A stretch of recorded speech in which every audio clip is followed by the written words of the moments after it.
المغرب كان حدث ياسر على الاخر، معناتها الاستقبال نتاع المغاربه. ويا رفيق اكثر حاجه شدت انتباهي هي الكياسات نتاعهم. نثبت نلقاش حفره، نلقاش حاجه منقوبه في الكياس، نلقاش بوتو ما يخدمش. ملا المغرب وملا هي ومحلاها كي يجيبوا امهاتهم حاجه تعمل 66 كيف.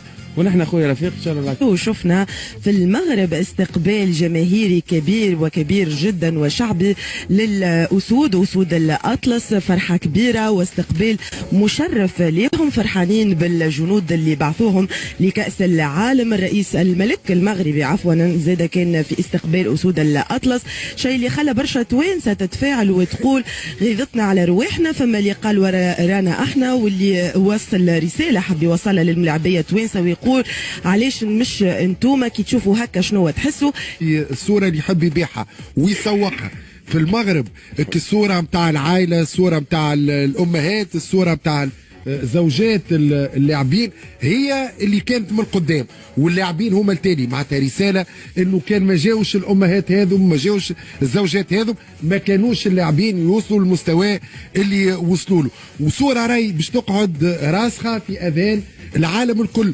الصورة بتاع حكيمي كيفاش يبوس في يمه، الصورة بتاع بوفال كيفاش هبط امه للملعب وقعد يشطح معاه. معناتها الحقيقة الصورة باش تبقى راسخة إلى أبعد درجة. الحاجة